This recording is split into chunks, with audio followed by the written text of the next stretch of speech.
जय हिंद दोस्तों, मेरा नाम है रोहित सिंह। अभी तक आपने अपने चैनल टॉप 5 करंट अफेयर्स को सब्सक्राइब नहीं किए हैं तो सब्सक्राइब कर ले और बगल के बेल आइकन को प्रेस कर दे। आज है 9 सितंबर और 9 सितंबर से जितने भी महत्वपूर्ण करंट अफेयर्स है उसमें से आपके लिए टॉप 5 करंट अफेयर्स लेके आए। अभी किसी भी एग्ज़ाम में देखा जा रहा है करंट अफेयर्स की काफ़ी ज़्यादा भूमिका रहती है। ठीक है, बस आपको कुछ नहीं करना, सुबह में नींद खुलते ही ये वीडियो को आप अपने बिस्तर पे ही इसको देखने की ये हैबिट डालें।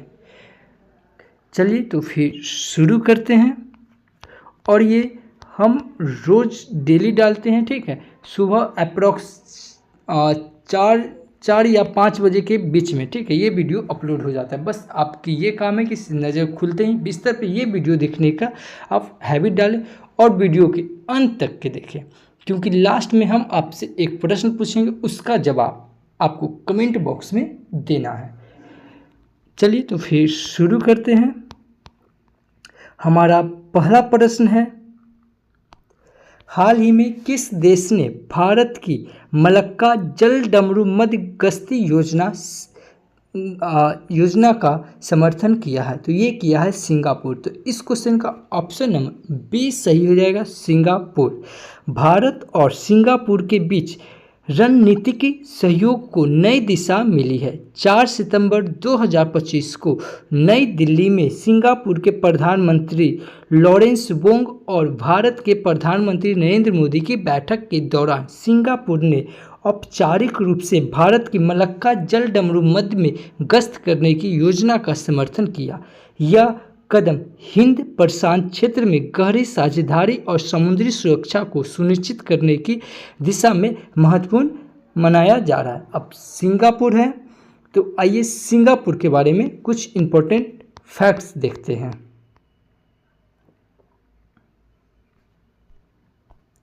सिंगापुर वैश्विक शांति सूचकांक 2025 में एशिया का सबसे सुरक्षित देश घोषित किया गया। ग्लोबल AICT इंडेक्स 2025 में सिंगापुर शीर्ष पर रहा।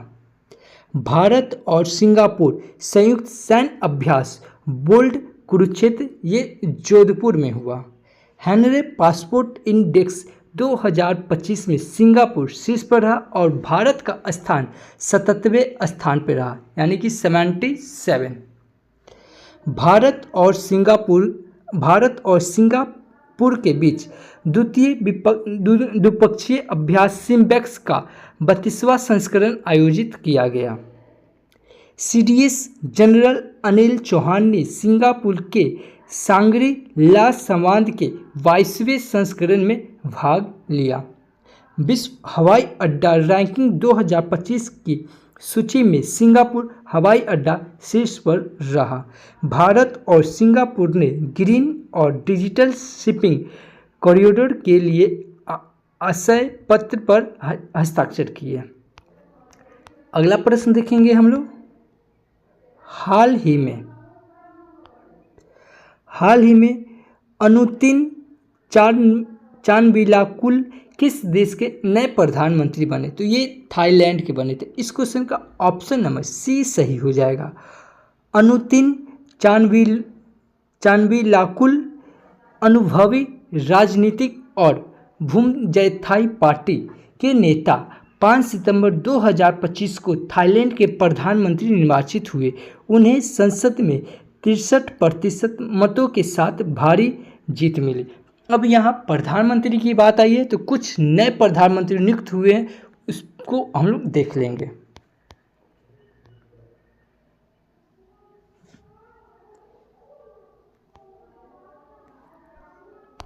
तो ये है इंगा रुगिनिएन का लिथुआनिया का प्रधानमंत्री नियुक्त किया गया है। उलिया स्वीडेंको, क्योंकि ये सब थोड़ा टंग ट्विस्टर शब्द है। ठीक है, उलिया स्वीडेंको को यूक्रेन का प्रधानमंत्री नामित किया गया है। जेनिफर गेल्डिंग्स साइमंस को सूरीनाम की पहली महिला राष्ट्रपति बनी है। सूर्या जुआंगुरुगटिक को थाईलैंड का कार्यवाहक प्रधानमंत्री नियुक्त किया गया है। ली जे म्यूंग को दक्षिण कोरिया का राष्ट्रपति निर्वाचित किया गया है।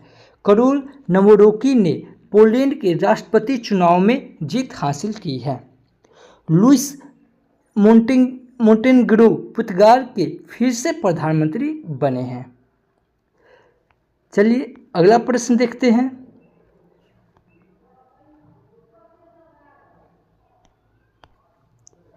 हाल ही में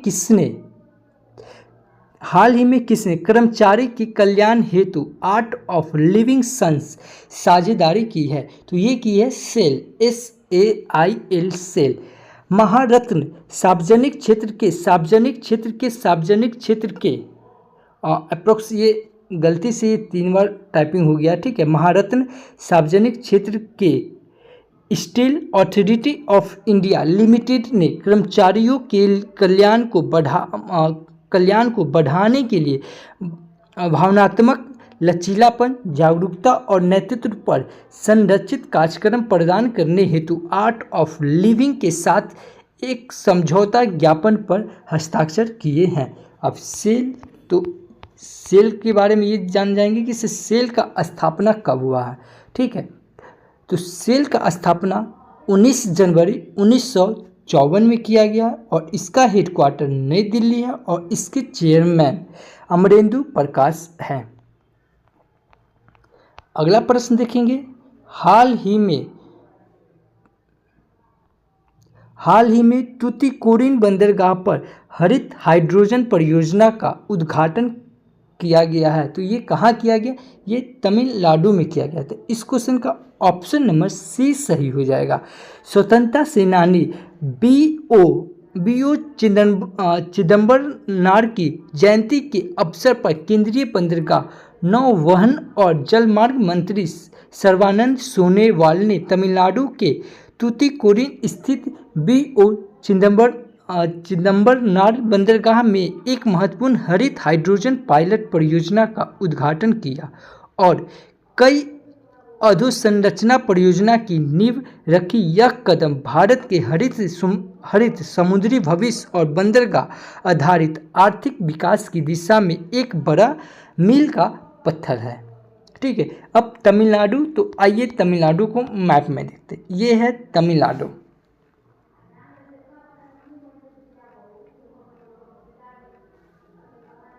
ये है तमिलनाडु। तमिलनाडु की कैपिटल हो जाएगी चेन्नई और तमिलनाडु के सीएम है MK स्टैलिन और तमिलनाडु के गवर्नर है RN रवि। तमिलनाडु में देखेंगे, तमिलनाडु दिवस हम लोग 18 जुलाई को मनाते हैं और तमिलनाडु का स्थापना दिवस 1 नवंबर को मनाते हैं। तमिलनाडु में याद रखेंगे, सबसे पहले आपको ये याद रखना है, तमिलनाडु भारत में सबसे ज़्यादा लौंग का उत्पादन कहाँ होता है? तो तमिलनाडु में। ये याद रखिएगा क्योंकि इसीलिए इसका इमेज हम यहाँ पे लगाए हैं, ठीक है। तमिलनाडु, और तमिलनाडु में ये याद रखेंगे कि तमिलनाडु में ही तिरुवथरई महोत्सव भी तमिलनाडु में मनाया जाता है और जल्लीकुट्ट ये जो है खेल भी ये तमिलनाडु में मनाया जाता है। और भारत का सबसे दक्षिणी राज्य कौन है? तो ये तमिलनाडु ही है, ठीक है। तमिलनाडु से देखेंगे कि तमिलनाडु में लोकसभा की सीट 39 है। राज्यसभा की तमिलनाडु में राज्यसभा की सीट 18 है और विधानसभा की सीट 234 है। राज पशु जो तमिलनाडु के राज पशु है नीलगिरी तरहल है, ठीक है। तमिलनाडु से हमें इतनी जानकारी मिलती है, ठीक है। चलिए अब तमिलनाडु है तो तमिलनाडु से कुछ महत्वपूर्ण जुड़े बात को याद रख लेंगे। तमिलनाडु कारखानों और विनिर्माण रोजगार में शीर्ष पर रहा है। तमिलनाडु सरकार ने अपराधियों के लिए दंड के रूप में अस्पताल के वार्डों की सफाई और OPD देखभाल सहित 16 सेवाएं शुरू किए हैं। HAW के सिस्टम लागू करने वाला तीसरा राज्य कौन? तमिलनाडु बना है। तमिलनाडु में थायुमांडव थितम योजना ये तमिलनाडु में शुरू की गई है। तमिलनाडु में अंतर्राष्ट्रीय पतंग महोत्सव आयोजित किया गया है। तमिलनाडु सरकार ने नई राज्य शिक्षा नीति जारी की है। तो तमिलनाडु से हमें इतनी जानकारी मिलती है। आइए अगला प्रश्न देखते हैं। हाल ही में आरबीआई ने किसे फिर से यस बैंक का अध्यक्ष नियुक्त किया गया है? तो ये आर गांधी को किया गया है। तो इस क्वेश्चन का ऑप्शन नंबर सी हो जाएगा। नेतृत्व की निरंतरता और सुशासन की स्थिरता को मजबूत करने के लिए भारतीय रिजर्व बैंक ने निजी क्षेत्र के बैंक यस बैंक में आर गांधी को आंशिककालिक गैर कार्यकारी अध्यक्ष के रूप में पुनर्नियुक्त करने की मंजूरी दे दी है।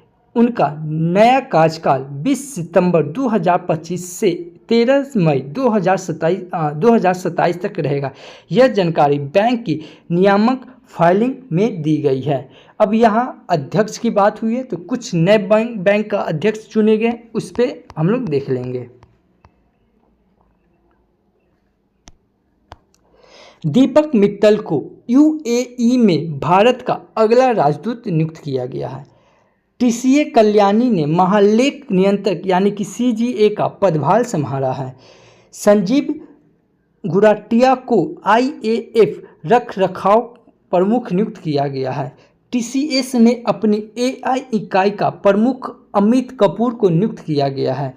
उर्जित पटेल को आईएमएफ के एग्जीक्यूटिव डायरेक्टर बने हैं। ओपन एआई ने राघव गुप्ता को भारत और एशिया प्रांत के लिए शिक्षा प्रमुख नियुक्त किया है। जम्मू और कश्मीर बैंक ने एस कृष्णन को अपना नया अध्यक्ष नियुक्त किया गया है। ग्रीहिम हाउसिंग ने अर्जुन कुमार को अपना सीईओ नियुक्त किए हैं। चलिए आगे देखते हैं। नेक्स्ट हमारा है हाल ही में स्क्रैचर्स ने किसे अपना ब्रांड एम्बेसडर बनाया है? तो ये बने हैं, देखिए इस क्वेश्चन का ऑप्शन आप लोग कमेंट में कीजिए, ठीक है। इस क्वेश्चन को आप लोग तो आप जानते हैं तो ठीक है, नहीं जानते तो बता देते हैं कि आप ये फिगर देख रहे हैं, ठीक है। ये फिगर जो दिख रहे हैं ये है मोहम्मद सिराज के। अब भी आप कमेंट नहीं कर पा रहे हैं तो फिर काफ़ी प्रॉब्लम। अब देखिए यहाँ ब्रांड एम्बेसडर है, तो ब्रांड एम्बेसडर के बारे में कुछ हम लोग चर्चा करेंगे।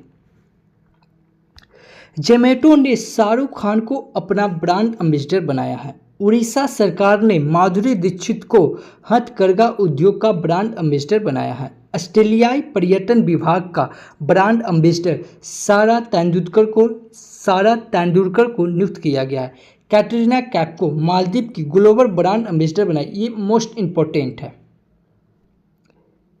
सिप्ला हेल्थ ने नीना गुप्ता को अपना ब्रांड एम्बेसडर बनाया है। डिटॉल ने महेंद्र सिंह धोनी को अपना ब्रांड एम्बेसडर बनाया है। टीसीएल इंडिया ने रोहित शर्मा को अपना ब्रांड एम्बेसडर बनाया है। भारतीय क्रिकेट शुभमन गिल को ओकेल का ब्रांड एम्बेसडर नियुक्त किया गया है। देखिए ये आज का आप लोग के लिए प्रश्न है। आप अगर एक प्रश्न का आंसर जानते हैं, ठीक है, तो आप हमें कमेंट में करें। नहीं जानते हैं गूगल कीजिए। देखिए ऐसा है कि आप किसी भी प्रश्न का आप नहीं जानते उसको गूगल करते हैं, सर्च करते हैं और फिर आप कहीं लिख देते हैं, ठीक है। तो ये हमेशा के लिए आपके दिमाग में छप जाता है और हमेशा के लिए वो याद रहता है। तो आप इस क्वेश्चन का जवाब दीजिए। क्वेश्चन है हाल ही में किस राज्य सरकार ने श्रम कानून सुधारों के अंतर्गत लंबे कार्य घंटों को मंजूरी दी है? तो इस क्वेश्चन का आंसर हम अगले वीडियो में आपको बताएंगे और आप इस क्वेश्चन का आंसर आप हमें कमेंट में कीजिए और उससे जितने भी जानकारी है वो भी आप कमेंट में कीजिए। तो thank you for watching this video. जय हिंद।